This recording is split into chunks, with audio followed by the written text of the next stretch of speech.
How's it going, YouTube and friends? Welcome to another video from AK Reef Guy. That's Alaska Reef Guy. As you can see, this is quite a bit different video than the ones I've done in the past. We're out here in Dutch Harbor right now. I come out here a couple times a year for work, and in my off time I like to come and walk around the island and taking photos. So I'm actually into photography as well. If you stick around till the end of this video, I'll share some of my photos at the very end if you'd like to see those. If not, well, so be it.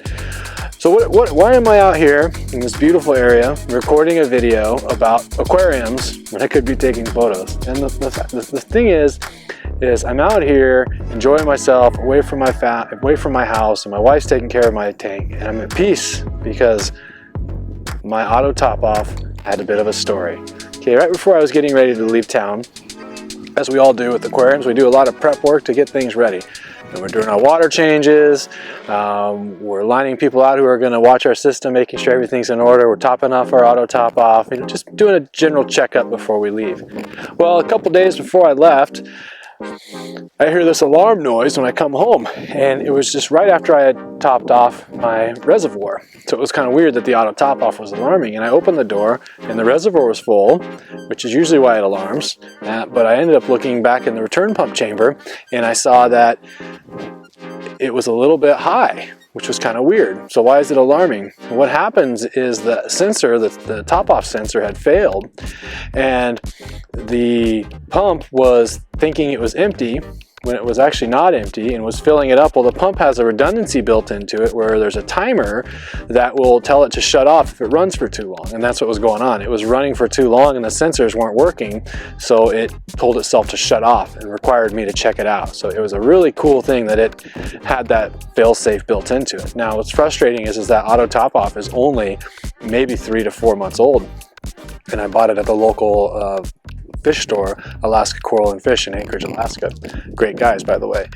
So what I did, the brand is XP Aqua or Auto Aqua. I can't remember the name, but I'll show you the pictures of it and with some correction here on the side. But I called them up or sent them an email, gave them basic description, say, hey, I don't have my receipt, but I bought it on this day. Here's how much I paid for it. I've got the invoice from my bank. They didn't ask any questions beyond that. It says, okay, well, can you send us a picture?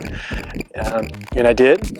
Told them what happened. So, okay, we'll send you a new one. Just send us a picture of you cutting the sensor cable, which I did, and they're sending me a new one. Well, the problem is I'm leaving town in 2 days when this happens, so that new one doesn't do me any good.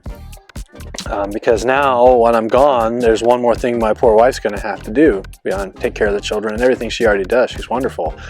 So I didn't want to have any extra burden on her. So what I did was I went to my local fish store, Alaska Coral and Fish, and I saw my buddies there, Cody, Michael, and Jaden. Good friends, good guys, great place to shop from. And I said, hey, you guys remember when I bought that auto top off? They're like, yeah. I'm like, well, I told them what happened. I said, the manufacturers really helped me out. They're doing it, they're making it right. They're sending another one. But in the meantime, I'm getting ready to go to Dutch Harbor and wonder if you guys have any extra parts lying around. And they, without even hesitating, they went and just ripped that sensor right off their own display tank and gave it to me and said, hey, borrow, you can use this while you're gone, and when your other one comes in, bring it back.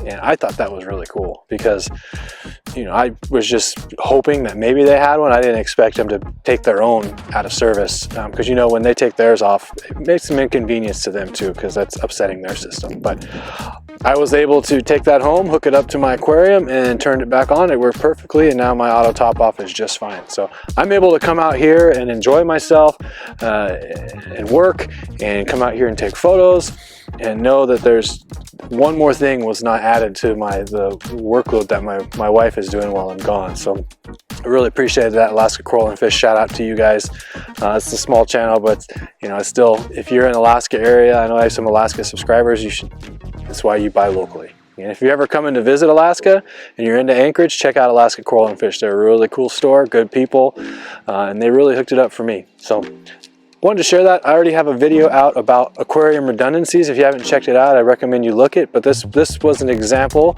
of the redundancies, right? The fail safes that I had thought about when I bought this aquarium, and when I was picking my auto top off, it was one of the requirements is that the auto top off has fail safes built into it, which you can see it does, and they prevented it from overflowing my sump. So thanks for watching. I hope you enjoy. If you want to stick around and check out some of these photos that I've taken here in Dutch Harbor, it's a gorgeous place here in September in Dutch Harbor. Enjoy, and thanks for watching. Bye.